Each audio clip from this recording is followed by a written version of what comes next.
Bismillah. Assalamualaikum warahmatullahi wabarakatuh.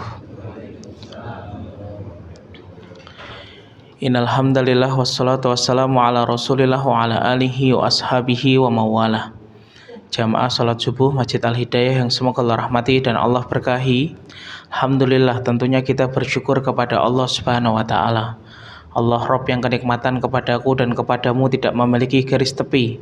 Allah Rabb yang kenikmatan diberikan kepada saya dan Bapak tidak memiliki garis finish. Allah Rabb yang sempurna di dalam nama, Allah Rabb yang sempurna di dalam sifat, dan Allah Subhanahu wa taala Rabb yang sempurna di dalam segala perbuatannya. Tidak ada keberuntungan bagi kita selaku hambanya, kecuali ana dan antum menggantungkan segala urusan dan perkara kita kepada Allah Subhanahu wa taala. Ujian dan musibah yang datang dalam teras kehidupan saya dan Bapak itu hanyalah rintikan gerimis, akan tetapi kenikmatan dan kebaikan Allah yang datang dalam teras kehidupanku dan kehidupanmu itu layaknya hujan yang deras berbulan-bulan tanpa henti. Semoga ujian dan musibah serta penyakit yang hanya rintikan gerimis tidak menjadikan ana dan antum amnesia terhadap kenikmatan dan kebaikan Allah Subhanahu wa taala. Dan semoga Allah senantiasa membimbing kita dalam setiap titian kebaikan dan Allah tidak pernah meninggalkan kita walaupun sekejap mata. Amin. Jamaah salat subuh yang semoga Allah rahmati dan Allah berkahi. Kita akan melanjutkan kajian kitab 40 karakteristik mereka yang dicintai oleh Allah Subhanahu wa taala. Hari ini kita akan membahas tentang keutamaan taubat dan pil pahit orang yang menunda-nunda dan mengakhir-akhirkan taubat. Karena sesungguhnya Bapak, tahukah kita tidak ada syariat yang Allah Subhanahu wa taala cintai kecuali syariat taubat. Ketika Allah Subhanahu wa taala memerintahkan salat, Allah tidak menggunakan kata segera, tapi Allah hanya berfirman wa aqimus sholata wa atuz zakah. Tunaikanlah salat dan bayarlah zakat. Ketika Robku dan Robmu memerintahkan pada perkara puasa Ramadan yang sebentar lagi kita akan menjalani puasa Ramadan dan hari ini kita berada di bulan Rajab, Allah hanya mengatakan ya ayyuhalladzina amanu kutiba alaikumussyam kama kutiba alal ladzina min qablikum la'allakum tattaqun. Ketika Allah memerintahkan ana dan antum ketika kita sudah mampu untuk haji, Allah tidak mengatakan segera dan bergegas. Allah hanya mengatakan walillahi 'alan nasi hijjul baita man istata'a ilaihi sabila. Tapi ketika Robku dan Robmu yang bersemayam di atas arasnya memerintahkan satu syariat yang begitu penting, syarat ini diamalkan oleh Nabi Adam hingga Rasulullah SAW. Allah mengatakan dengan kata wasari'u dan wasabiku, bergegaslah dan bersegeralah kamu agar kamu meminta ampun dan bertobat kepada Allah Subhanahu wa taala. Lalu apa keutamaan taubat? Sampai nabiku dan nabimu Rasulullah Muhammad SAW beliau sampai beristighfar dan bertobat kepada Allah satu hari minimal 70 sampai 100 kali, Pak. Dengan salah satu zikir beliau, Rabbighfir wa tub alayya innaka antat tawwabur rahim. Ya Allah, ampuni aku. Rasulullah, Pak, masih meminta ampun kepada Allah. Ya Allah, ampuni aku dan aku bertobat kepadamu, karena sesungguhnya Engkau Rabb yang Maha Pengampun dan Rabb yang Maha Pengasih. Di sini kita paham. Lalu apa keutamaan taubat? Sampai nabiku dan nabimu Adam alaihissalam ketika dikeluarkan dari surga, Allah memberikan salah satu doa, Pak. Doa yang pertama Allah ajarkan kepada manusia bukan doa meminta surga. Doa yang Allah ajarkan pertama kepada manusia bukan doa meminta anak, Pak. Doa yang Allah ajarkan pertama kepada manusia bukan doa meminta rizki, tapi doa Robku dan Robmu yang diajarkan kepada nabiku dan nabimu Adam alaihissalam adalah doa meminta ampun atas kedoliman dan dosa yang pernah kita lakukan. Doa apa itu, Pak? Rabbana dzalamna anfusana wa illam taghfir lana wa tarhamna lanakunanna minal khasirin. Masya Allah, ini teksnya, Pak, langsung dari Allah. Yang memilihkan teksnya Allah Subhanahu wa taala langsung. Ketika Adam melakukan kesalahan, kemudian Adam keluar dari surganya Allah Subhanahu wa taala, dibekali dengan satu doa ini. Inilah doa yang pertama Allah ajarkan kepada manusia. Rabbana dzalamna, ya Allah, ya Rabb kami telah melakukan kedoliman. Rabbana dzalamna anfusana wa illam taghfir lana, dan jika Engkau tidak mengampuni ya Allah, wa tarhamna, dan tidak merahmati kami, lanakunanna minal khasirin, pasti kami akan menjadi orang-orang yang merugi. Lalu apa keutamaan taubat? Sesungguhnya para ahlul ilmi menjelaskan setidaknya ada 4, Pak. Siapapun di antara ana dan antum pasti pernah menggoreskan dosa. Baik kita kerjakan secara terang-terangan ataupun kita kerjakan secara sembunyi-sembunyi. Baik kita kerjakan ketika di luar pintu ataupun ketika di dalam pintu tidak ada mata manusia yang melihat. Karena sesungguhnya keutamaan taubat yang pertama, taubat merupakan sebab Allah mencintai ana dan mencintai antum. Karena sesungguhnya Rabbku dan Rabbmu, Bapak berfirman dalam Quran surat Al-Baqarah ayat yang ke-222, Innallaha yuhibbut tawwabina wa yuhibbul mutatahhirin. Sesungguhnya Allah mencintai orang-orang yang bertaubat. Di sini sesungguhnya kita paham, orang yang dicintai oleh Allah bukan hanya mereka yang panjang rukuknya saja. Orang yang dicintai oleh Allah bukan hanya mereka yang banyak tawafnya saja. Orang yang dicintai oleh Allah bukan hanya mereka yang banyak sedekahnya saja. Tapi salah satu orang di bawah kolong langit dan di atas muka bumi yang dicintai oleh Ar-Rahman dan Ar-Rahim, orang yang memperbarui taubat dan memperbanyak taubatnya kepada Allah Subhanahu wa taala. Inilah yang menjadikan kita paham, ternyata Bapak, Rabbku dan Rabbmu sesungguhnya rahmatnya itu lebih lapang daripada murkanya Allah Subhanahu wa taala. Karena sesungguhnya Nabi SAW dalam hadis qudsi, Nabi menjelaskan, ketika Allah berfirman, ada hambaku yang dia melakukan dosa dengan secara sengaja, kemudian dia bertaubat kepadaku karena dia mengakui dan mengetahui bahwasanya aku ini Rabb yang Maha Pengampun, maka aku akan ampuni dosanya. Kemudian besoknya lagi dia melakukan dosa dengan sengaja, tapi dia kembali kepadaku dengan bertaubat kepadaku karena dia mengetahui bahwasanya aku adalah Rabb yang Maha Pengampun, aku akan ampuni dosanya. Esoknya lagi dia melakukan dosa lagi, kemudian dia kembali kepadaku karena dia mengetahui bahwasanya aku Rabb yang Maha Pengampun, maka aku akan ampuni dosanya. Maka Allah menutup firman-Nya, i'malu ma syi'tum fa inni qad ghafartu lakum. Lakukan apa yang kalian suka. Ketika kalian melakukan dosa dan kemaksiatan, kembali kepadaku dengan syarat tidak mempermainkan taubat dan tidak mempermainkan bahwasanya Allah Subhanahu wa taala itu Maha Pemaaf. Ini yang menjadikan kita paham. Saking senangnya Allah kepada kita, Pak. Ya. Ketika kita hari ini mungkin ibadah kita kurang maksimal, sholat kita kurang khusyuk, puasa kita kurang khusyuk, kemudian sedekah kita terkena riak dan sum'ah. Loh, bisa jadi karena sesungguhnya di dalam surga, Pak, ada 8 pintu. Pintu yang bernama pintu sholat, yang kedua adalah pintu puasa, yang ketiga adalah pintu sedekah, yang keempat adalah pintu jihad, yang kelima adalah pintu ridho, yang keenam adalah pintu memaafkan, yang ketujuh adalah pintu aiman, yang kedelapan adalah pintu taubat. Orang yang masuk ke pintu sholat tidak bisa masuk ke pintu puasa. Orang yang masuk ke pintu puasa tidak bisa masuk ke pintu jihad. Orang yang masuk ke pintu jihad, ikhwan, tidak bisa masuk ke pintu sedekah. Orang yang masuk ke pintu sedekah tidak bisa masuk ke pintu aiman. Orang yang masuk pintu aiman, 70.000 orang yang masuk surga tanpa hisab, tidak bisa masuk ke pintu ridho. Orang yang masuk ke pintu ridho tidak bisa masuk ke pintu memaafkan. Orang yang tidak bisa masuk ke 7 pintu ini, Pak, Allah masih memberikan kesempatan yang terakhir, yaitu masuk ke dalam pintu taubat. Makanya sampai Imam Ibnu Rajab mengatakan, kalau kamu tidak mampu menandingi ahlu taat dalam panjangnya rukuk mereka, dalam panjangnya tilawatul Quran mereka, dalam panjangnya sujud mereka kepada Allah, maka tandingi mereka dalam taubat dan istighfarnya. Bukankah Nabi Adam selalu mengucapkan doa yang Allah bekali ini? Ketika Nabi Adam kepleset, diganggu oleh iblis, iblis mengganggu Nabi Adam menunggangi hewan yang bernama apa, Pak? A. Kodok, B. Ular, C. Kalajengking, D. Kambing, Pak. Apa hewan yang ditunggangi iblis di dalam surga untuk mengganggu Nabi Adam, Pak? Apa, Pak? Ular. Jadi ular, Pak, dulu itu memiliki kaki, Pak. Ini bapak-bapak kelihatan nggak pernah baca tafsir. Ular itu memiliki kaki 4, Pak. Kenapa kakinya hilang, Ustadz? Karena dia dilaknat oleh Allah. Tidak ada hewan yang mau ditunggangi iblis kecuali ular. Kambing menolak, semut menolak, kalajengking menolak. Ular mengatakan, silahkan iblis, kamu nunggangi saya untuk mengganggu Adam dan Hawa. Ketika itu iblis menyertakan nama Allah. Wahai Adam, kalau kamu makan buah ini, Kamu akan kekal di dalam surga Adam, dan tidak akan diusir oleh Allah di dalam surga ini. Adam, Pak, hatinya yang Masya Allah bersih. Karena Adam tidak mungkin ada makhluk dalam surga menyertakan nama Allah, dia berbohong. Adam memakan buah khuldi itu. Kemudian Allah tahu yang mengganggu adalah iblis dengan menunggangi ular. Kemudian Adam mendapatkan hukuman, iblis mendapatkan hukuman, ular pun mendapatkan laknat, Pak.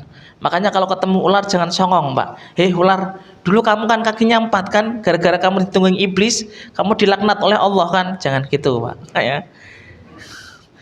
Kemudian, Pak, Adam dan iblis dikeluarkan oleh Allah dari surga. Adam dan iblis diturunkan ke dunia. Adam dan iblis sama-sama dulunya penduduk surga. Tapi satu perbedaan di antara Adam dan iblis, yaitu ketika Adam mengakui kesalahannya, dia mengakui pernah melakukan kezaliman kepada Allah Subhanahu wa taala.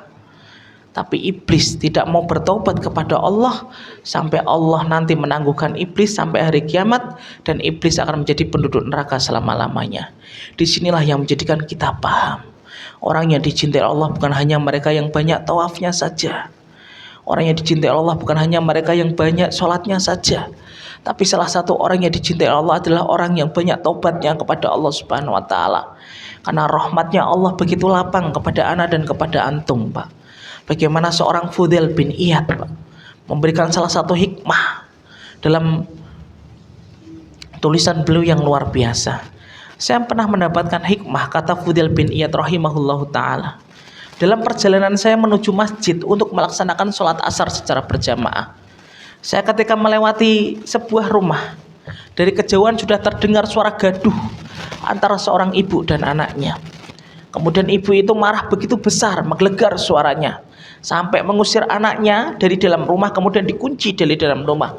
Anaknya itu mengetuk-ngetuk pintu rumahnya, memelas kasihan kepada ibunya agar ibunya itu membukakan pintu dan memaafkan.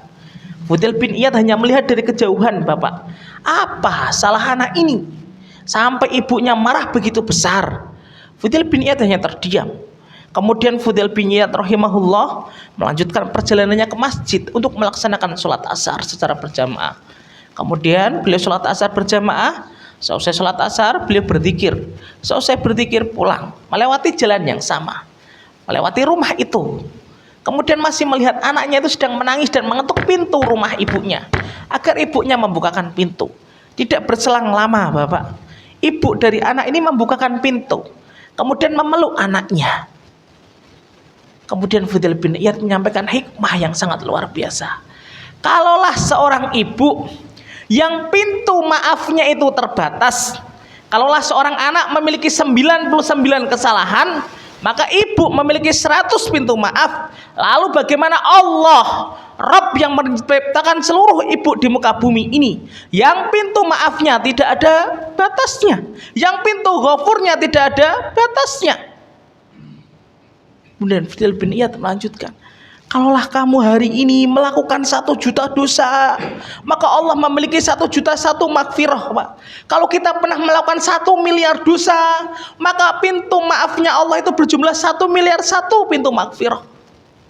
Makanya salah satu panah beracunnya iblis, ikhwan, yang paling digandrungi iblis itu bukan hanya zina, bukan hanya minuman khamr, bukan hanya judi, bukan hanya riba saja, Pak. Tapi salah satu pintu racunnya iblis yang digodakan kepada manusia itu bernama taswifun. Apa itu taswif, Pak?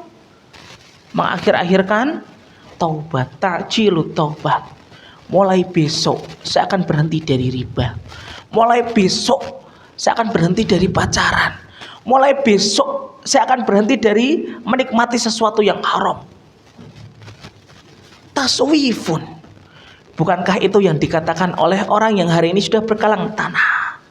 Sebelum mereka bertobat, ajalnya sudah tiba dan mendatangi terlebih dahulu. Makanya jangan pernah kita, Pak, mengakhir-akhirkan tobat. Ya, orang yang mengakhirkan tobat itu orang yang sangat rugi sekali. Perbarui tobat terus. Ya. Orang yang sering memperbarui taubat, tajdidu taubah, ketika setelah sholat, sebelum memejamkan mata ketika tidur, dia berdoa kepada Allah, Rabbana dzalamna anfusana wa illam taghfir lana wa tarhamna lanakunanna minal khasirin. Masya Allah, pintu rahmatnya Allah dan pintu ghafurnya Allah itu sangat lapang. Inilah yang menjadikan kita, kalau kita tidak mampu menandingi saudara kita dalam panjangnya rukuk mereka, dalam panjangnya mereka menghafalkan Al-Quran, dan panjangnya mereka tilawatul Quran, kalau kita nggak bisa menandingi mereka dalam sholat yang khusyuk, karena ketika kita sholat justru kunci dompet nemu semua dalam sholat kan Pak. Wah, kunci saya di bawah laci, oh dompet saya ternyata selipet di dalam kasur.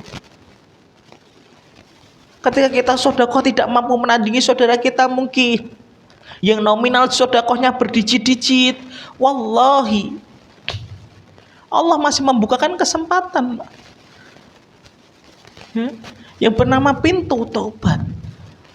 Orang ketika tidak bisa masuk ke pintu sholat, orang tidak masuk ke pintu puasa, orang tidak bisa masuk ke pintu sedekah, orang tidak bisa masuk ke pintu jihad, orang tidak bisa masuk ke pintu ridho, orang tidak bisa masuk ke pintu memaafkan, orang tidak bisa masuk ke pintu aiman. Allah masih membukakan yang terakhir. Kalau sholatmu tidak khusyuk, puasamu sering tergiur warung padang dan tahu jeletot ketika jam 5 sore, diingat, masih aku bukakan. Mumpung saya dan Bapak belum masuk ke ICU, sebelum nanti itu grafik itu naik, ketika orang pengen meninggal dunia kan, sakaratul maut itu belum datang kepada kita, ketika mata kita belum menelotot, Rasul mengatakan innallaha yaqbalu taubatal abdi malam yughorgir. Loh, ketika sakaratul maut belum datang kepada saya dan Bapak, ketika hari ini fisik kita masih sehat, kepala kita masih sehat, kaki kita masih sehat, wallahi perbanyaklah taubat kepada Allah, karena itulah investasi kita di hadapan Allah, Pak. Orang yang investasi bukan hanya mereka memperbanyak puasa sunnah, orang yang investasi bukan hanya mereka melakukan sedekah saja, tapi salah satu hal yang harus kita pahami, orang yang merasa hina di hadapan Allah itu jauh lebih baik, Pak, daripada orang yang merasa lebih dan cukup dengan amal ibadahnya. Orang yang merasa hina, dia akan, ya Allah, apakah saya pantas masuk surgamu ya Allah? Kemaluan saya pernah berzina ya Allah, mulut saya pernah makan sesuatu yang haram dan syubhat ya Allah, tangan saya pernah mengorek-ngorek riba ya Allah, tangan saya pernah menampar istri saya ya Allah, lisan saya pernah ketus kepada bapak dan ibu saya ya Allah, lidah saya sering menyakiti hati orang yang beriman ya Allah. Tapi dia tidak pernah merasa dosa dan dolim di hadapan Allah. Itu jauh lebih buruk, Pak.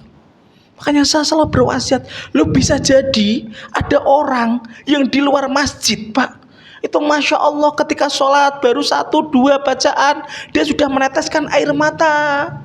Ketika sholat malam kemudian dia meneteskan air mata. Ketika dulu pernah berzina, ketika dulu pernah nenggak khamr, ketika dulu pernah mengorek-ngorek sesuatu yang haram dan syubhat, ketika dulu pernah nenteng harta dan dimasukkan ke dalam mulut anak dan istrinya, dia paham bahwasanya itu harta haram. Itu jauh lebih baik orang yang sering memperbarui taubatnya. Maka saya berwasiat, mari ketika kita sudah ngaji setiap pekannya, setiap harinya, setiap waktunya, wallahi salah satu panah beracunnya iblis, Pak, yang paling berbahaya itu bukan hanya zina saja. Zina itu berbahaya betul, minuman khamr itu berbahaya betul, judi itu berbahaya betul, Pak, riba itu berbahaya betul. Tapi salah satu panah beracunnya iblis yang paling berbahaya, yaitu ketika iblis menggoda, kamu masih sehat, badanmu belum bungkuk, rambutmu belum beruban, kulitmu belum mengeluarkan kerutnya, nanti saja, rumahmu kan masih 10 tahun lagi cicilannya, anakmu kan masih SMP. Bukankah itu yang sering digodakan iblis dalam telinga anak dan antum, Bapak? Iblis selalu menggoda dari kanan, dari kiri, dari depan, dari belakang. Belum syahwat kita yang selalu meronta-ronta, belum juga kebodohan kita yang tidak tahu mengenai ilmu syar'i. Inilah yang menjadikan kita paham, Orang yang dicintai Allah yang pertama, sebab keutamaan taubat adalah sebab taubat merupakan sebab kita dicintai oleh Allah Subhanahu wa taala. Jadilah orang yang selalu memperbarui taubatnya. Rasulullah Shallallahu alaihi wasallam selalu melakukan zikir Rabbighfir wa tub alayya innaka antat tawwabur rahim. Nabi Adam, Rabbana dzalamna anfusana wa illam taghfir lana wa tarhamna lanakunanna minal khasirin. Nabi Yunus melakukan zikir pun Pak, mengakui atas kedolimannya. Dengan zikirnya apa Pak? La ilaha illa anta subhanaka inni kuntu minadh dhalimin. Zikir itulah yang menyelamatkan Yunus dari perutnya ikan paus yang sangat besar. Bukankah Sulaiman Pak, yang kekayaannya jauh lebih banyak daripada kekayaan saya dan Bapak, itu masih melakukan zikir dan bertaubat kepada Allah. Rabbi auzi'ni an ashkura ni'mataka allati an'amta alayya wa ala walidayya wa an a'mala shalihan tardha wa aslih li fi dzurriyyati inni tubtu ilaika wa inni minal muslimin.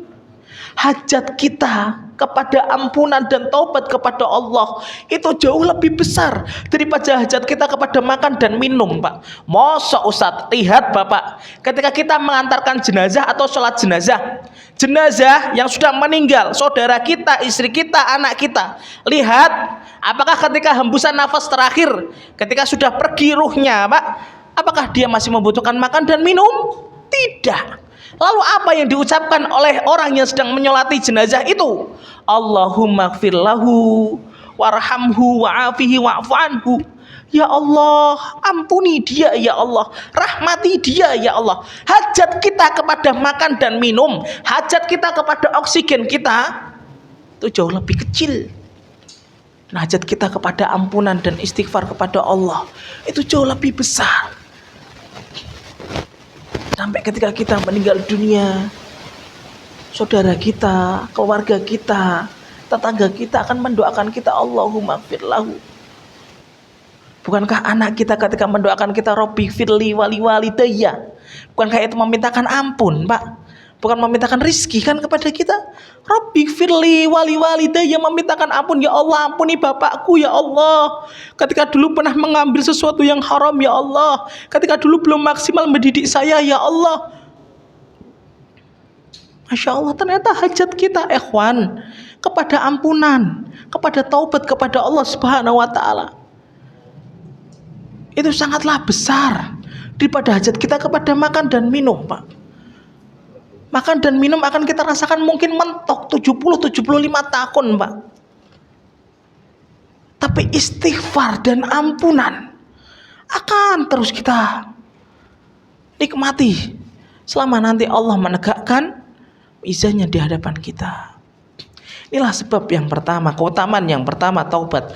Taubat merupakan sebab kita mendapatkan cintanya Allah Subhanahu wa taala. Tolong yang hari ini masih senantiasa menjadi walinya syaitan di tengah kesepian dan menjadi walinya Allah di tengah keramaian, jangan pernah menggadaikan cintanya Allah Bapak. Berapa banyak di antara kita menjadi walinya Allah ketika banyak mata manusia itu melihat, tapi masih senantiasa menjadi walinya syaitan ketika pintu sudah tertutup, tidak ada mata manusia yang melihat, tidak ada CCTV yang mengawasi, kemudian kita bermaksiat kepada Allah Subhanahu wa taala. Disitulah cinta kita akan tergadaikan di hadapan Allah ketika saya dan Bapak masih senantiasa menjadi walinya syaitan di tengah kesepian dan di tengah kesendirian. Kemudian apa yang kedua, keutamaan dari taubat? Taubat merupakan sebab kita dimasukkan ke dalam surganya Allah Subhanahu wa taala. Taubat merupakan sebab kita dimasukkan ke dalam surganya Allah Subhanahu wa taala. Banyak kisah dari orang-orang salih, Pak, yang mereka sebelumnya berlumur dengan dosa, kemudian dia bertaubat kepada Allah, dia menjadi penduduk surga. Siapa Ustadz? Satu, Umar bin Khattab radhiyallahu anhu. Siapa yang tidak kenal dengan nama Umar bin Khattab radhiyallahu anhu? Bukankah dulu Umar adalah peminum khamar, pembunuh? Kemudian ketika beliau mendapatkan hidayah, keutamaan Umar mengalahkan Abdullah bin Mas'ud, keutamaan Umar mengalahkan Sa'ad bin Abi Waqqas, sampai Umar masih hidup Pak, Rasulullah mendapatkan wahyu dari Allah menjamin Umar fil jannah, Umar itu di surga. Dan salah satu al-asyrah al-mubasysyaruna bil jannah, 10 orang yang dijamin masuk surga, di dalamnya ada Umar bin Khattab radhiyallahu anhu. Dan dia menjadi manusia yang utama setelah Rasulullah dan setelah Abu Bakar, karena tobatnya kepada Allah Subhanahu wa taala.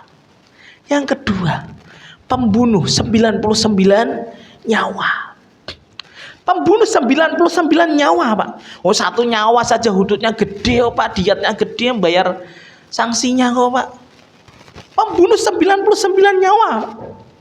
Bagaimana dalam hadis yang sahih, ada pembunuh 99 nyawa berkata kepada salah satu orang alim dalam negeri itu, "Wahai Syekh, saya telah membunuh 99 nyawa. Apakah tobat saya kepada Allah diterima?" Kemudian salah satu alim di situ mengatakan, "Tidak. Kamu sudah parah, bunuh satu orang aja dosanya besar, apalagi 99 nyawa." Dia nggak nepin Pak, menjadi 100. Nanya lagi ke orang alim di situ. Nyari ulama yang mengetahui ulum syar'i yang begitu banyak. Ditanya, "Ya Syekh, saya telah membunuh 100 nyawa. Apakah ketika saya bertobat kepada Allah, tobat saya diterima oleh Allah ataukah ditolak?" Kemudian alim itu mengatakan, "Kamu ketika taubatan nasuha, bukan taubatal kadzibin, tobatmu akan diterima oleh Allah Subhanahu wa taala. Kamu tinggalkan kampung durjana ini dan kamu pindah ke sebelah sana ke kampungnya orang-orang soleh." Pembunuh 100 nyawa ini Pak, kemudian melakukan hijrah dari kampung para durjana menuju kampung orang-orang soleh. Di tengah perjalanan Pak, belum nyampe ke kampungnya orang soleh, Allah mentakdirkan ajalnya datang terlebih dahulu setelah dia bertobat kepada Allah. Lihat apa yang terjadi.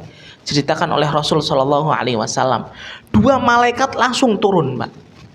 Biasanya ketika seseorang meninggal hanya 1 malaikat, malaikatul rahmat atau malaikatul adab. Ketika dia orang mukmin yang taat kepada Allah, malaikatul rahmah yang turun. Tapi ketika dia orang yang fasik selalu melakukan maksiat, malaikatul adab yang turun. Tapi untuk masalah 100 pembunuh nyawa ini Pak, 2 malaikat turun. Malaikatul adab turun, malaikatul rahmah turun.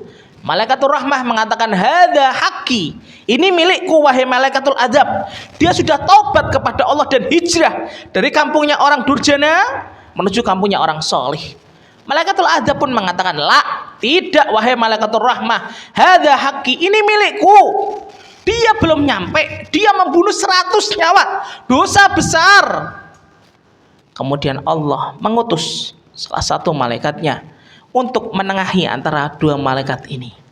Oh, subuh, hitung mana jarak yang paling dekat dengan pembunuh 100 nyawa. Apakah jaraknya dekat ke kampung durjana atau dekat ke kampungnya orang soleh? Diukur Pak.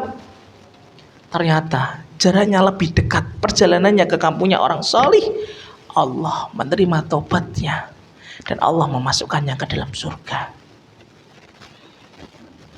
Kisah yang ketiga, kisah nyata dari Ma'is bin Malik Pak. Sahabat Ma'is bin Malik. Ketika sahabat Ma'is bin Malik datang ke Rasulullah Shallallahu Alaihi Wasallam, "Ya Rasulullah, tahirni, sucikan aku ya Rasulullah." Kemudian Rasulullah mengatakan, "Wahai hakat, celaka sekali kamu Ma'is, pulang, irji, pulang, istighfar kepada Allah." Datang lagi Pak setelah beberapa jam, "Ya Rasulullah, tahirni, ya Rasulullah, sucikan dan bersihkan aku ya Rasulullah." Rasulullah kemudian mengatakan, "Pulang wahai Ma'is, pulang, tobat kepada Allah dan istighfar saja di rumah." Berapa jam lagi Pak datang kepada Rasulullah, "Ya Rasulullah, tahirni."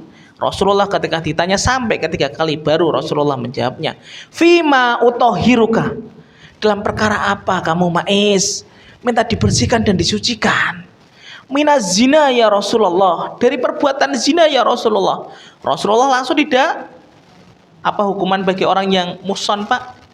Ketika dia melakukan zina, dirajam, dilempari apa Pak? Dilempari batu. Alhamdulillah, kalau di masjid sebelah dilempari bakpao katanya. Ya, dilempari batu Pak. Rasulullah nggak langsung merajam Ma'is bin Malik. Rasulullah menegakkan hujah, inilah sunnah. Jangan sampai ketika ada sahabat kita langsung kita vonis Pak. Itu hari ini Masya Allah yang terjadi di tengah-tengah umat. Tegakkan dulu hujah, tabayun dulu. "Wahai Mais, apakah kamu berzina?" "Berzina Rasulullah." Kemudian Rasulullah menyuruh sahabatnya untuk mencium bau mulutnya Mais. Apakah Mais dalam keadaan mabuk atau sadar? Kemudian faqama rajulun minas sahabah. Kemudian berdiri salah satu dari para sahabatnya Nabi mencium mulutnya Mais bin Malik. "Ya Rasulullah, saya tidak mencium bau aroma khamar dari mulutnya Mais bin Malik."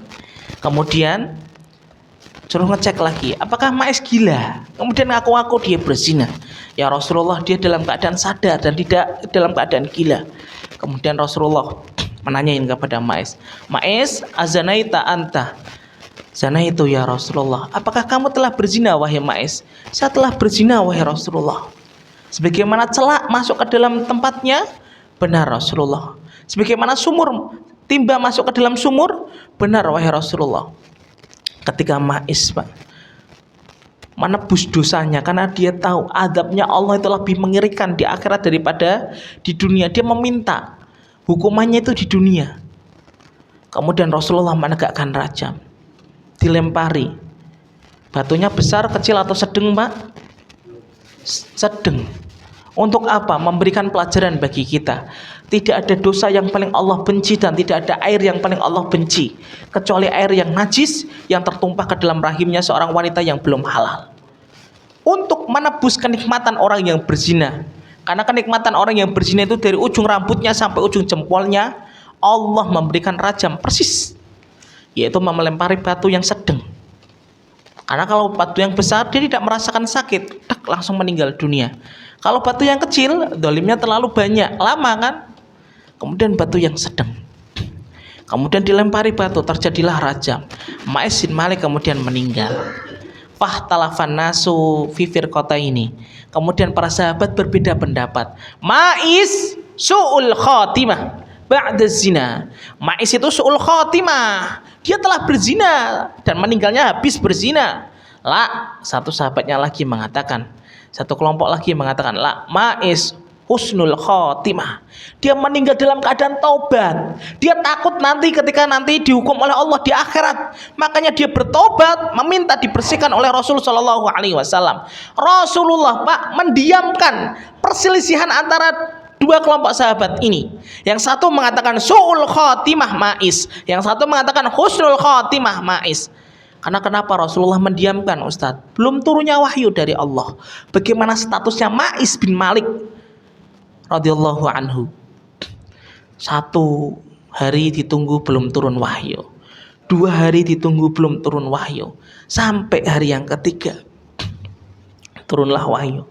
Malaikat Jibril menyampaikan, "Ya Rasulullah, Mais fil jannah."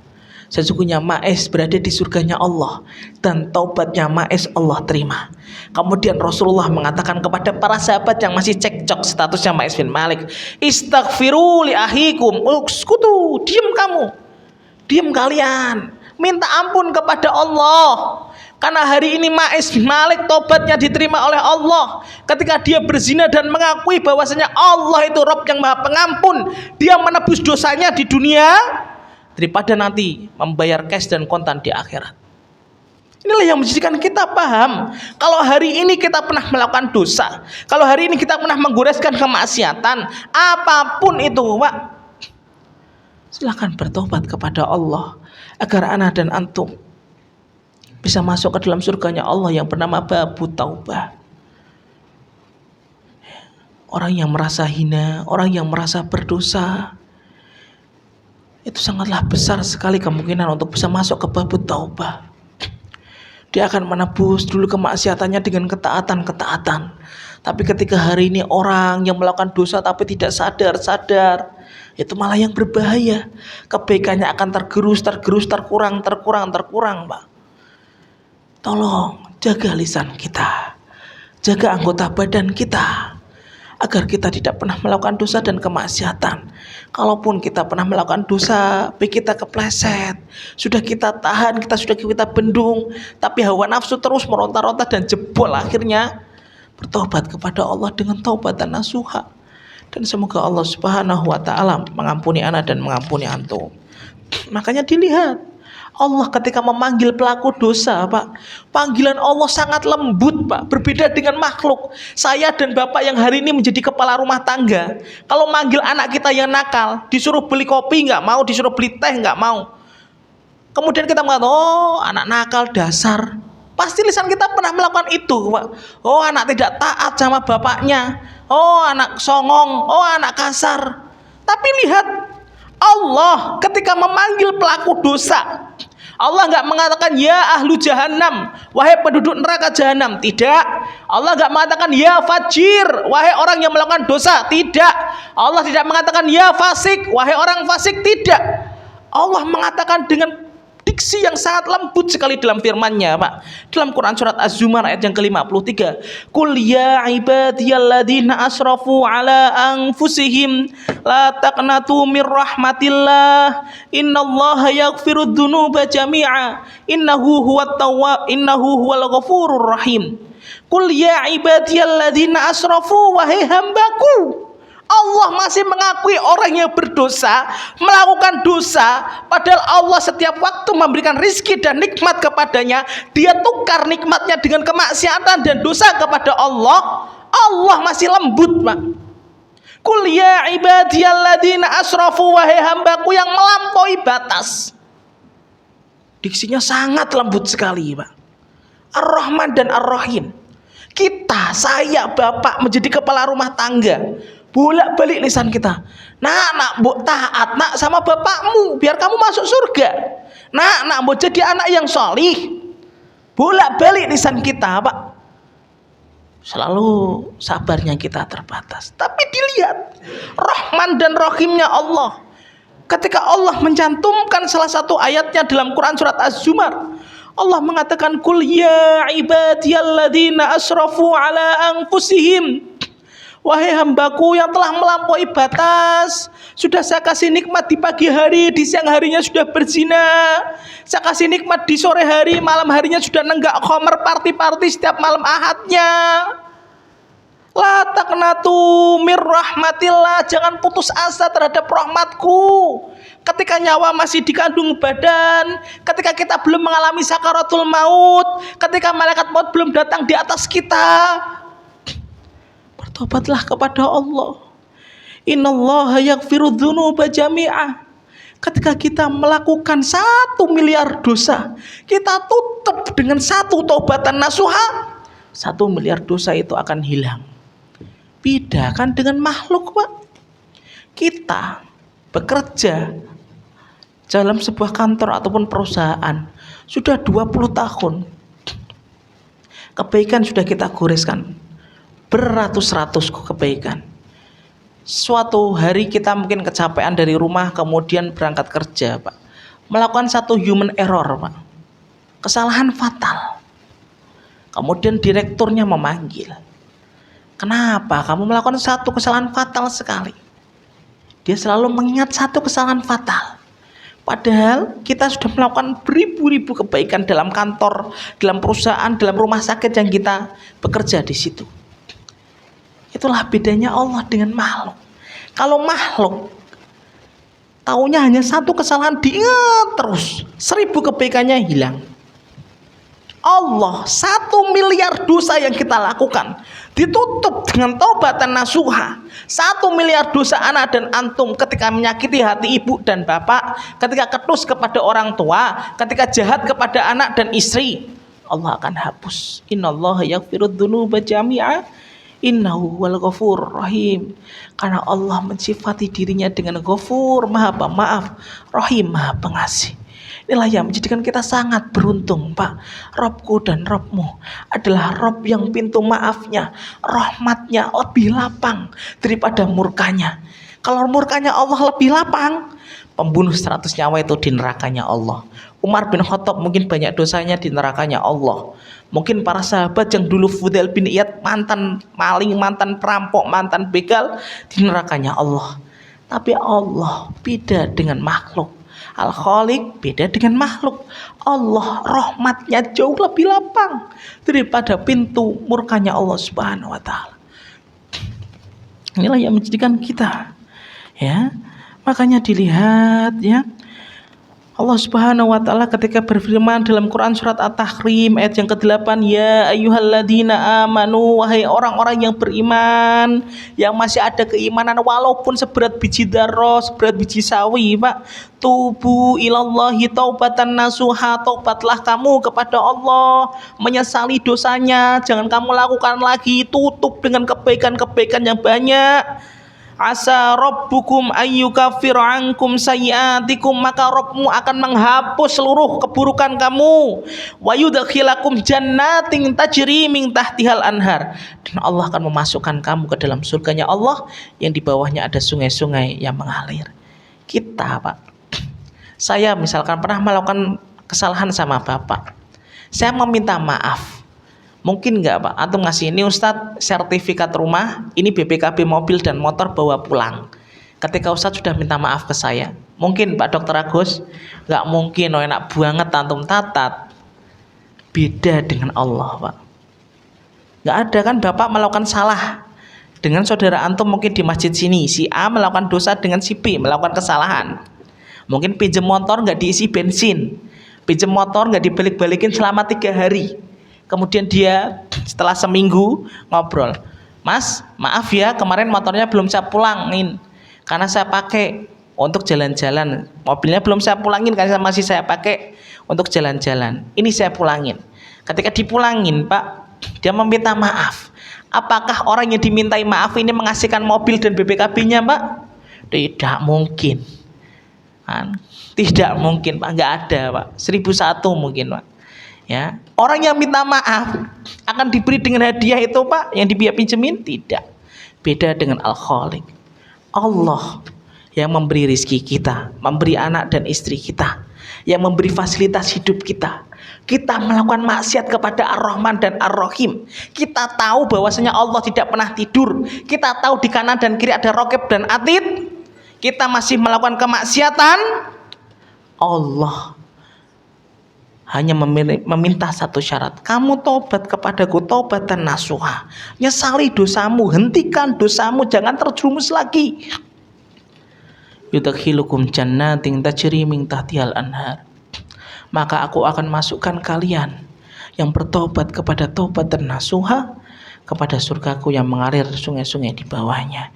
Inilah yang menjadikan kita paham, orang yang dipuji oleh Allah bukan hanya mereka yang panjang rukuknya, tapi salah satu orang yang masuk ke dalam surganya Allah adalah orang yang memperbanyak taubat, banyak istighfar, perbanyak sayyidul istighfar dalam kehidupan kita. Itulah yang akan menjadi investasi dan pemberat timbangan ketika nanti timbangan itu ditegakkan oleh Allah Subhanahu wa taala. Itu yang kedua, taubat merupakan sebab saya dan Bapak akan dimasukkan surganya Allah Subhanahu wa taala. Kemudian yang ketiga, apa keutamaan taubat? Taubat merupakan sebab pertolongan Allah Subhanahu wa taala turun kepada kita. Mosok Ustaz, lihat, Pak. Saya ambilkan kisah nyata dari hijrahnya Rasulullah sallallahu alaihi wasallam. Rasulullah sallallahu alaihi wasallam, Pak, nabiku dan nabimu, ketika mendapatkan perlakuan yang tidak baik dari penduduk Mekah, Rasulullah sallallahu alaihi wasallam hijrah. Hijrahnya kemana, Pak? Ke Madinah. Alhamdulillah, kalau sebelah ke Kemayoran katanya, Pak, ya. Hijrahnya ke Madinah, Pak. Ya. Pada waktu hijrah, Pak, Rasulullah melewati jalur utara atau selatan, Pak? Selatan. Kalau kita umroh, lewatnya jalur utara. Kita landing di Madinah, lewatnya jalur utara. Kereta cepat itu jalur utara, itu, Pak. Ya, jarak antara Mekah ke Madinah atau Madinah ke Mekah lewat jalur utara itu kurang lebih 350 km, Pak. Rasulullah tahu kalau saya lewat jalur utara, kafir Quraisy ini akan ngejar. Maka saya balik lewat jalur selatan. Di jalur selatan ada gua apa, Pak? Gua Sur. Alhamdulillah, ada gua Sur, luar biasa, jemaah. Ada gua Sur, Pak. Rasulullah hijrah bersama para sahabatnya. Diterik matahari yang sangat panas, Pak. Kita bayangkan, ya, terik matahari yang sangat panas. Ketika itu Rasulullah Shallallahu Alaihi Wasallam sangat haus. Kemudian Rasulullah mendapati seorang wanita yang sudah agak tua, Pak, bernama Ummu Ma'bad. Ummu Ma'bad ini Pak memiliki seekor kambing. Yang kambing ini sudah tua, tidak mengeluarkan air susu pagi dan sore harinya. Kemudian Rasulullah menghampiri Ummu Ma'bad, meminta izin.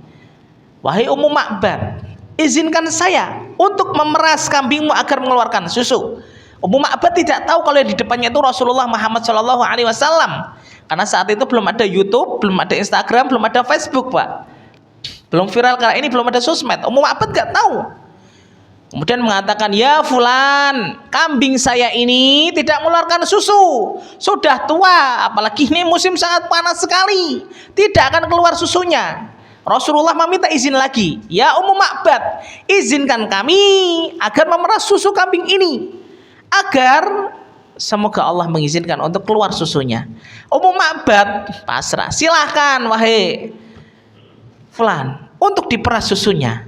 Rasulullah SAW kemudian memeras, Pak. 1, 2, 3 perasan, keluar susunya. Ummu Ma'bad terkaget-kaget. Susunya keluar terus, Pak, pagi dan sore. Sampai dalam Tarikh Ibnu Hisham, Pak, dijelaskan kambing ini masih hidup sampai Khalifah Umar bin Khattab, pagi dan sore masih mengeluarkan susu. Kemudian Ummu Ma'bad bertanya, man anta, siapa kamu? Kambing tua saya kok bisa mengeluarkan susu? Kemudian Rasulullah menyebutkan dirinya, ana Rasulullah Muhammad bin Abdillah Sallallahu Alaihi Wasallam. Disitulah pertolongan Allah ketika hijrah, ketika taubat itu turun kepada kita. Berapa banyak kita melihat, Pak, orang yang dulunya suka ke diskotik, hari ini, Pak, dia meninggalkan diskotiknya dan bisa berlama-lama di masjid. Orang yang dulunya kerja di sesuatu yang haram, instansi yang haram, gajinya beratus-ratus juta, hari ini, Pak, ketika dia resign, kemudian usaha mungkin buka toko baja, kemudian buka toko baju, walaupun omsetnya hanya 10-20 juta, anaknya menjadi taat, istrinya menjadi menutup aurat, kemudian keluarganya taat kepadanya. Yang sebelumnya ketika dia bekerja di kantor yang bersentuhan dengan sesuatu yang haram dan syubhat, istrinya susah untuk memakai kerudung, anaknya susah untuk diatur ke masjid. Bukankah itu pertolongan, Pak? Ketika anak dan antum meninggalkan satu dosa, meninggalkan satu kemaksiatan, Allah akan ganti. Ya, orang yang candu pada sesuatu yang haram, pada rizki yang haram, pada sesuatu yang haram, dia akan susah menikmati sesuatu yang halal. Orang yang candu dengan minuman khamr, dia akan susah menikmati enaknya air putih dan teh manis. Orang yang candu dengan zina, dia tidak akan menikmati bagaimana romantisnya hubungan suami istri yang halal. Orang yang sudah candu dengan judi, dia tidak akan menikmati bagaimana indahnya berbagi kepada saudaranya yang muslim yang lain.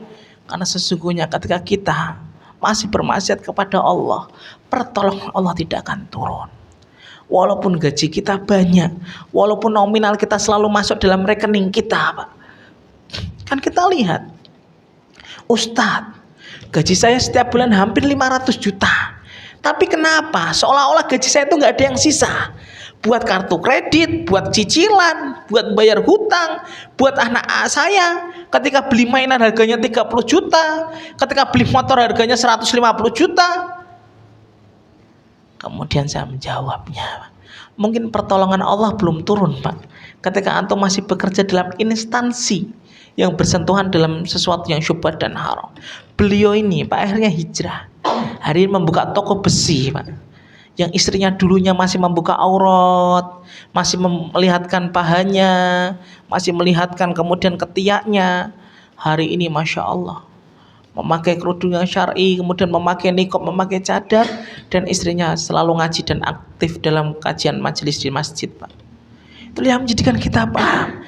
Lu ternyata yang mencukupkan kita itu bukan harta, yang mencukupkan kita itu bukan rumah dan materi, Pak. Tapi yang memberikan kecukupan dan pertolongan kita adalah Allah Subhanahu wa Ta'ala.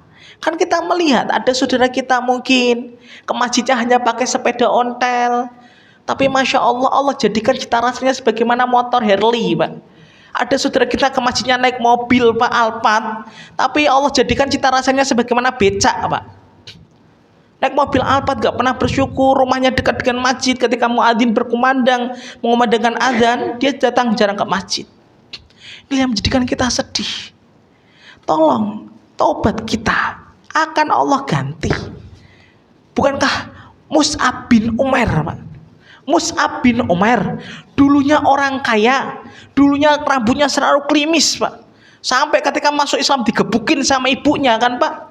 Mus'ab bin Umair yang hari ini kita ketika umrah ke Madinah, Pak, mencium baunya harum kota Madinah itu karena jasanya Mus'ab bin Umair, Pak.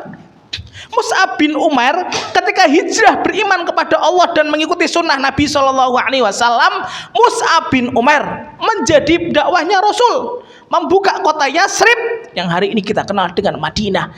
Ketika Mus'ab bin Umair meninggalkan glamornya kehidupan ketika beliau masih dalam keadaan syirik kepada Allah Subhanahu wa taala. Ibunya sampai ngebukin, "Apakah kamu pengen ikut agamanya Muhammad wahai anakku?" Kemudian Mus'ab bin Umair yang kalau kita membaca sirahnya, beliau Masya Allah laki-laki yang tampan, rambutnya selalu klimis, kemudian pakaiannya selalu bagus. Beliau rela menjadi dai-nya Rasulullah SAW, membuka kota Yasrib yang sebelumnya tidak beriman kepada Allah dan beriman kepada Rasul. Ketika Rasulullah mentok di Taif, maka dapatlah kota Madinah Al-Munawwarah yang hari ini kita kenal dan menjadi kota perjuangan. Hadirkan kota Madinah dalam diri kita. Madinah bukan hanya kota, tapi Madinah itu layaknya pertolongan Allah. Bukankah Rasulullah membuka kota Mekah setelah di Madinah, Pak? Terbukanya kota Mekah, Fathu Makkah itu, Pak, ketika Rasulullah sudah di Madinah. Turunnya pertolongan Allah itu setelah kita hijrah dan taubat kepada Allah. Peperangan terjadi, Rasulullah kemudian menang sampai kota Mekah itu kembali di tangannya Rasulullah SAW. Itulah yang ketiga. Siapapun kita hari ini, apapun profesi kita direktur, kita owner, kita dokter, kita karyawan tetap, kita karyawan kontrak, apapun pekerjaan anak dan antum, orang yang bertobat akan Allah ganti. Orang yang bertobat Allah akan datangkan layaknya Madinah, pertolongan dalam diri dan keluarganya.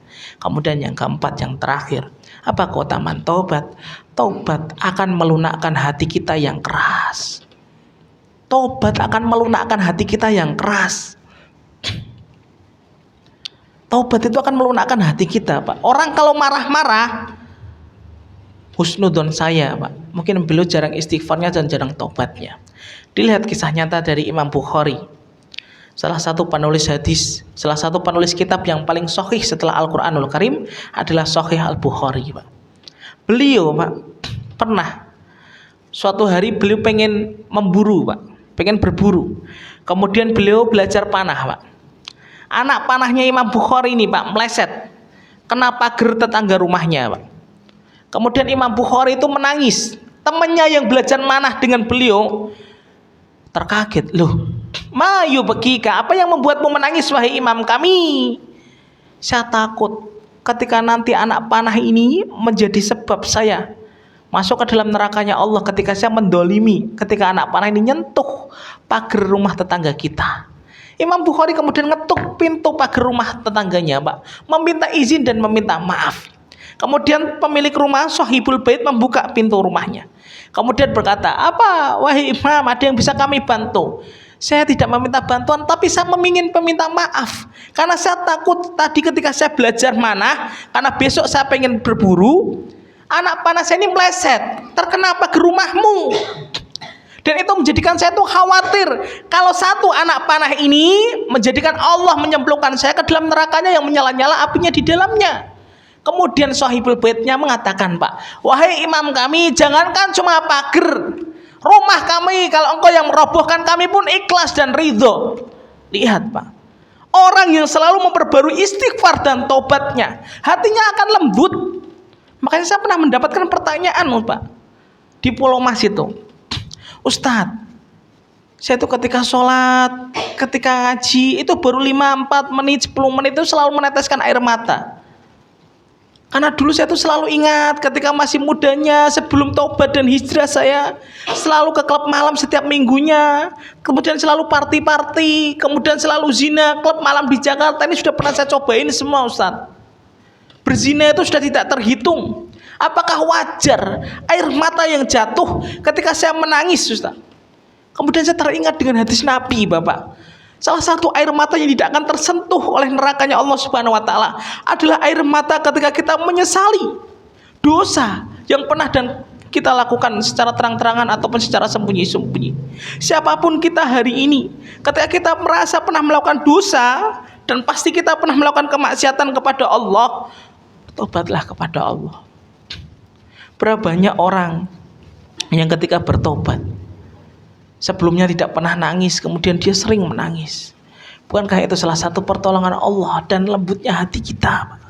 Berapa banyak orang yang dulu ketika kajian sholat malam dia tidak pernah menangis, tapi ketika mengingat, oh ya Allah saya pernah berzina, ya Allah tidak ada mata manusia yang melihat, ya Allah Engkau masih menutup zina saya, ya Allah. Ketika saya pernah mengambil sesuatu yang haram, ya Allah Engkau masih menutupnya, ya Allah, karena Engkau sayang kepada saya, ya Allah. Bukankah itu melembutkan hati, Pak? Orang akan meneteskan air mata ketika zinanya ditutup oleh Allah. Orang akan meneteskan air mata ketika dia ingat dulu selalu menenggak khamar ketika malam ahadnya. Orang meneteskan air mata ketika dulu, ya Allah berpuluh-puluh tahun saya masih kerja di pabrik itu, ya Allah. Alhamdulillah hidayahmu tersapa ke saya, ya Allah. Saya kemudian hijrah dan taubat. Dia ketika ke masjid kemudian meneteskan air mata. Apakah itu tidak mahal, Bapak? Berapa banyak di antara kita ketika bangun di sepertiga malam, jam 3, jam setengah 4, kita susah untuk nangis, Pak. Kita susah untuk meneteskan air mata, Pak. Padahal orang yang nangis takut karena azabnya Allah Subhanahu wa taala, api neraka tidak akan menyentuh. Itulah yang menjadikan kita apa? Orang yang bertaubat, satu, akan mendapatkan cintanya Allah. Orang yang bertobat akan dimasukkan surganya Allah. Orang yang bertobat akan mendapatkan pertolongan layaknya Madinah dalam hatinya Nabi Shallallahu Alaihi Wasallam. Orang yang bertobat akan Allah lembutkan hatinya. Yang keras Allah lembutkan. Yang dulunya suka marah-marah, astagfirullah, rambutku udah berubah kode dari Allah, kulitku sudah gak kencang, nafasku sudah ngos-ngosan, ya Allah. Hatinya akan lembut, gak marah-marah. Walaupun didesain, Pak, dengan istilah apa itu, Pak, kan? Masih marah-marah, sudah sepuh kan? Ya, tolong jaga betul. Kemudian apa pil pahit ketika kita menunda-nunda taubat? Satu, Allah akan cabut kenikmatan pada yang halal dan Allah campakkan pada yang haram.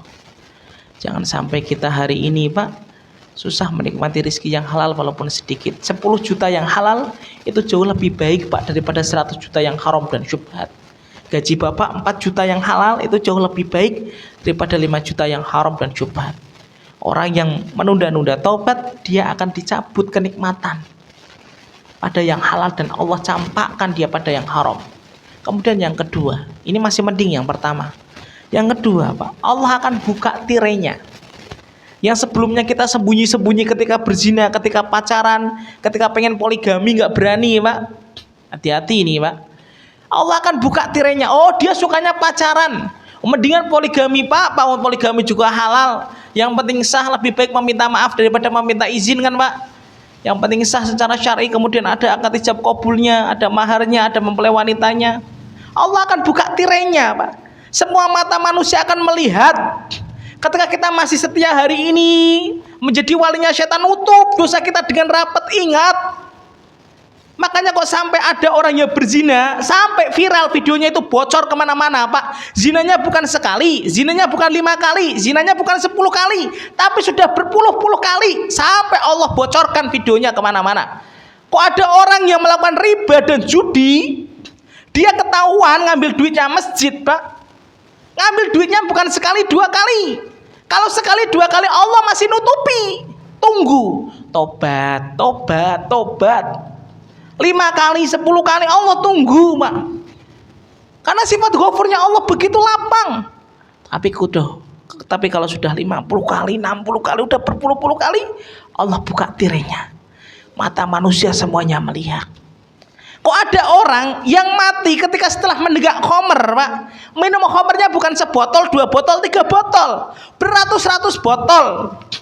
Makanya kalau kita lihat kan biasanya di TV itu, Pak, setelah lebaran kan di pesisir pantai itu meninggal karena miras. Itu mirasnya bukan sekali 2 kali, Pak.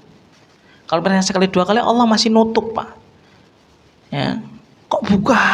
Kemudian mata manusia melihat. Ya. Kemudian yang ketiga, pil pahit yang akan kita telan ketika kita menunda-nunda tobat. Allah akan matikan pada dosa yang kita gandrungi itu, Pak. Wa ya'udzubillah, dan ini puncak, Pak. Hati-hati kalau kita masih candu pada zina, kita masih candu pada khamar, kita masih candu pada masang slot judi. Allah akan matikan persis sebagaimana kebiasaan kita. Man asya ala syai'in mata ala syai'. Barang siapa yang terbiasa pada suatu kebiasaan dalam hidupnya, Allah akan mematikan pada kebiasaan itu. Orang yang biasa sholat tepat waktu, kita kemarin lihat video viralnya, 99% meninggalnya dalam keadaan sholat. Orang yang 99% kebiasaannya membaca Al-Quran setiap harinya one day one juz, 99% meninggalnya dalam keadaan baca Quran. Orang yang kebiasaannya setiap malam selalu menyicipi wanita-wanita dengan nominal 50-80 juta, 99% matinya pun akan dalam keadaan menyicipi wanita ketika dia berzina. Orang yang suka masang slot judi, dia tidak mau bertobat, 99% Pak, matinya pun dalam keadaan memasang slot judi. Pil pahit yang akan kita telan ketika kita tidak mau bertobat, Allah akan mencampakkan pada yang haram, cabut pada yang halal. Allah akan membuka tirainya, semua mata manusia akan melihat, ini loh dosa si fulan, ini loh kemaksiatan si fulan, ini loh yang dilakukan si fulan setiap malamnya.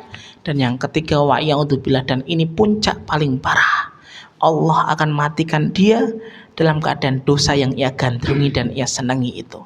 Semoga saya dan Bapak termasuk orang yang sudah kembali kepada Allah, bertobat kepada Allah sebelum roh dan jasad kita berpulang selama-lamanya. Semoga kita masuk pada golongan yang pertama, orang-orang yang bertobat, mendapatkan cintanya Allah, mendapatkan surganya Allah yang bernama Babut Taubah. Ini yang bisa saya sampaikan pada kesempatan pagi hari ini. Sebelum ditutup, ada yang didiskusikan, Pak? Ya, silahkan, Pak.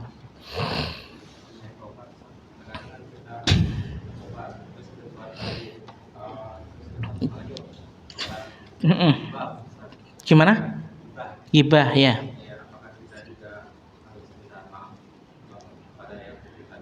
Iya.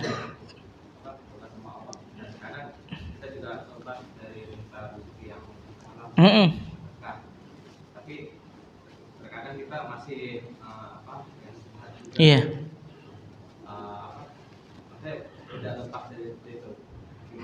Iya. Diingat Bapak, ketika kita melakukan dosanya kepada Allah, maka kita meminta ampunnya kepada Allah Subhanahu wa taala dengan kita bertobat. Tapi kalau kita melakukan kesalahan kepada sesama manusia, kita minta maaf, Pak. Kalau orangnya sudah meninggal dunia ataupun tidak ada, misalkan sudah pulang kampung, nggak tinggal di Kemayoran, kita ketika pernah ngomongin gibah, sebutkan kebaikannya di tempat itu juga, Pak. Bapak ngomongin keburukan saya mungkin di tempat ini. Saat itu kalau ngajar lemek banget, orang pada tidur semua.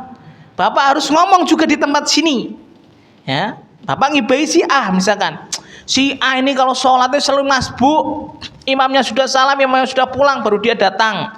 Diingat, salah satu dosa yang paling Allah benci, Pak, salah satunya adalah menggibah dan memakan daging saudara kita muslim. Kalau salahnya kepada manusia, meminta ampun kepada orang yang kita sebut. Kalau orangnya sudah tidak ada, mungkin kita sudah nggak punya nomornya, kita sudah jarang hubungan dengannya, mungkin sudah pindah ke kota lain, sebutkan kebaikannya kalau itu masalah gibah. Ya. Kemudian yang kedua, bagaimana ketika kita terjerumus lagi Ustaz dalam dosa? Saya sudah berusaha untuk mencari yang halal, tapi sesuatu yang syubhat, sesuatu yang haram masih terkadang nyempil dalam diri kita. Itulah yang harus kita berhati-hati, Pak. Karena surga itu tidak ditaburi dengan bunga mawar, Pak, dipenuhi dengan duri. Kita diuji oleh Allah. Nabi Adam pun diuji oleh Allah. Rasulullah SAW pun diuji oleh Allah. Makanya kita berhati-hati betul, Pak, pada sesuatu yang haram dan syubhat. Kalau kita sudah pernah mengambil sesuatu yang syubhat dan kita tidak bisa mengembalikan sesuatu yang syubhat itu, tutup dengan kebaikan, Pak. Memperbanyak sedekah, Kan fa inna shadaqata tudfi'u khotoyaya kama anal ma'a yudfi'un naro. Perbanyak sedekah karena sedekah itu menutup kesalahanmu, dosamu. Sebagaimana api itu mampu memadamkan, sebagaimana air itu mampu memadamkan api. Kalau kita pernah melakukan dosa, kemaksiatan, mengambil sesuatu yang syubhat, mengambil sesuatu yang haram sampai kita lupa berapa nominalnya. Bismillah, ya Allah, ini sebagai tebusan saya ya Allah, sebelum nanti saya dihisab di hadapanmu ya Allah. Ya, tutup dengan banyak ketaatan, Pak. Tutup dengan banyak sodakoh, Pak. Kalau kita misalnya nyempil, oh di bank biasanya ada kode berapa 005 misalkan. Di sini ada bunganya kan, Pak. Nah, antum sodakohkan. Diingat, harta riba tidak boleh disodakohkan dalam sesuatu yang masuk pada jasad manusia. Antum sodakohkan di jalan, pembangunan sapi tank dan lain sebagainya. Wallahu a'lam bishawab. Tutup dosa antum dengan kebaikan. Ketika dosa itu berkaitan dengan harta, tutup juga dengan kebaikan hartanya. Ya. Ada lagi, Pak? Ya, insyaallah. Cukup? Ya, alhamdulillah berarti sudah jelas. Semoga Allah Subhanahu wa taala menggolongkan kita termasuk orang-orang yang bertobat ketika kita pernah melakukan dosa dan kemaksiatan dan kita pernah menggunjing serta menggibahin saudara kita yang lain. Astaghfirullahaladzim wa astaghfirullahaladzim katsiran. Kita lanjutkan pembahasannya pada pekan yang akan datang lagi. Pada tema apa indikator dan tanda tobat kita diterima oleh Allah Subhanahu wa taala. Apakah ketika tobat kita diterima oleh Allah akan bertambah roda mobil kita? Kita tunggu jawabannya pada pekan yang akan datang. Apakah ketika tobat kita diterima oleh Allah kemudian kita bertambah istrinya, Pak? Maka wallahi kita tunggu jawabannya pada bulan yang akan datang. Perbanyak tobat, inilah momentum. Bulan Rajab, Ashhurul Hurum, bulannya Allah, perbanyak tobat agar ibadah kita tidak hambar, terkhusus nanti ketika di bulan Ramadan. Orang yang masih membawa dosa sampai ketemunya bulan Ramadan, sholat tarawihnya tidak akan khusyuk, puasanya tidak akan khusyuk, sedekahnya tidak akan khusyuk, tilawatul Qur'annya tidak akan betah lama-lama. Wallahi, batasi dosa kita, jauhi dosa kita, maksimalkan betul ketaatan kita kepada Allah agar saya dan Bapak termasuk orang-orang yang dicintai Allah Subhanahu wa taala. Kita tutup dengan doa kafaratul majelis. Subhanakallahumma wa bihamdika asyhadu an la ilaha illa anta astaghfiruka wa atubu ilaik. Astaghfirullahaladzim wa astaghfirullahaladzim. Sumal akhir. Wassalamualaikum warahmatullahi wabarakatuh.